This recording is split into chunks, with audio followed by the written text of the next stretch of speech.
This is Optimal Living Daily, episode 830, The Only Thing You Need to Get Good At by Cain of Raptitude.com, and I'm Justin Malik.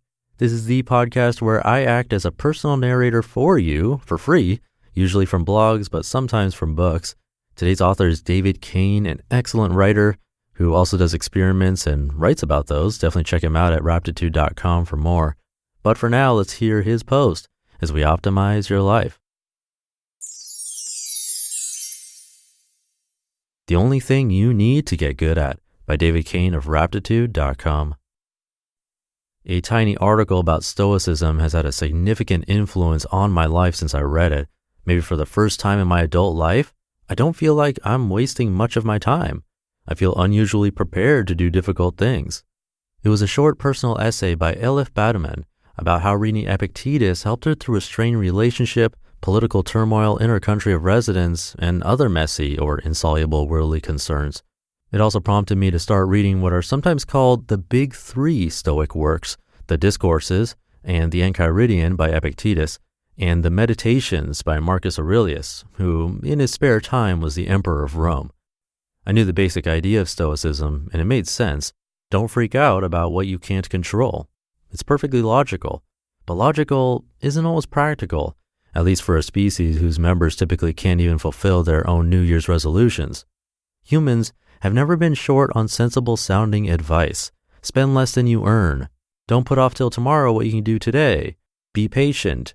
Don't drink coffee after 6 p.m. What we're short of is whatever quality it takes to get ourselves to do those things.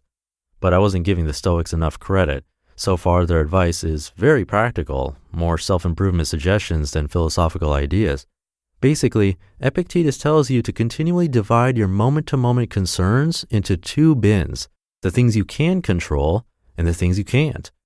Whenever you feel any sort of anger, desire, or aversion, you look at the situation in terms of those two bins.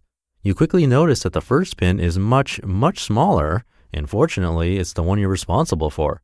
Essentially, it amounts to your actions and choices.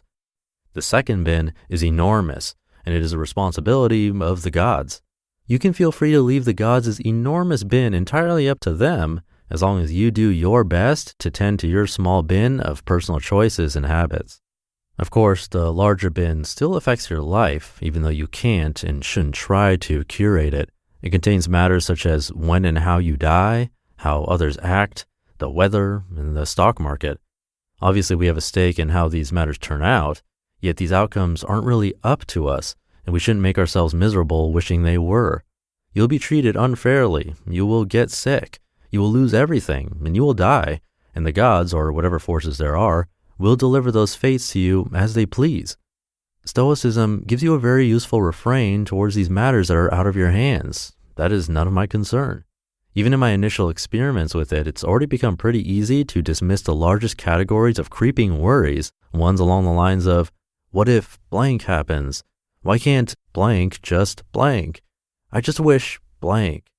Please let blank be blank. None of my concern. I can let the gods sort this stuff out and attend to whatever actually ends up in my bin.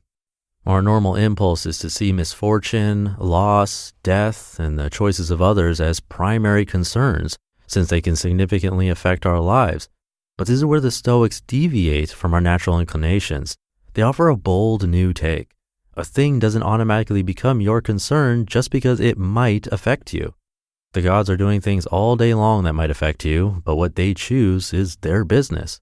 So any hoping or worrying you do about the to-do lists of the gods just makes you miserable and wastes your time. Epictetus would say it's even kind of rude. According to the Stoics, all day long you should be returning your attention to the relatively small realm you can control. Ultimately, your only concern is your own diligence in tending to your own bin, and that's always up to you alone. To the Stoic, life isn't a juggling act between 1,000 competing concerns. You have one concern, and that's to tend your own garden, small or large as it is. It works the same for a slave, which is what Epictetus was when he was born, as it does for an emperor, which is what Marcus Aurelius was when he died. You might think we're already pretty good at working on what we can control and leaving alone what we can't, but this isn't the way the untrained human mind works. We tend to ruminate over whatever we find emotionally compelling from either sphere. If a politician does something we don't like, we could burn unlimited energy getting enraged, even when we have no intention or ability to alter the proceedings. It's possible to waste your whole life essentially shaking your fist at the clouds, completely preoccupied with where you are disempowered, overlooking every way in which you are empowered. By reclaiming your energy all day, every day, from your sphere of concern, the range of things that appeal to your emotions, to your sphere of influence, the range of things you can affect, you are continually developing the essential Stoic skill of taking your lumps as they come, with minimal fuss and tantrum. One way to think of it is that the Stoic is making a practice out of shrinking the sphere of concern down to roughly the same size as a sphere of influence where it finally becomes manageable. As hard as life is, the only refuge you need or ever have is your own will to do what you can within your own sphere. That's all you need to attend to, all you need to think about, all you need to get good at. You carry this refuge with you wherever you go, and nobody can take it away. The practice of Stoicism is new to me, but its central insight isn't. Buddhism has an almost identical interpretation of the human condition. Our lives are vastly harder than they need to be, but only because we grasp at more control than is actually available to us. I've been sold on this idea for years now, that happiness doesn't come from finally learning how to control everything, but from finally learning how not to. A passage from the Bannerman article sums up this sense of carrying your empowerment with you wherever you go. Quote, "When I read that nobody should ever feel ashamed to be alone or to be in a crowd, I realized that I often felt ashamed of both of those things. Epictetus' advice, when alone, call it peace and liberty and consider yourself the gods' equal.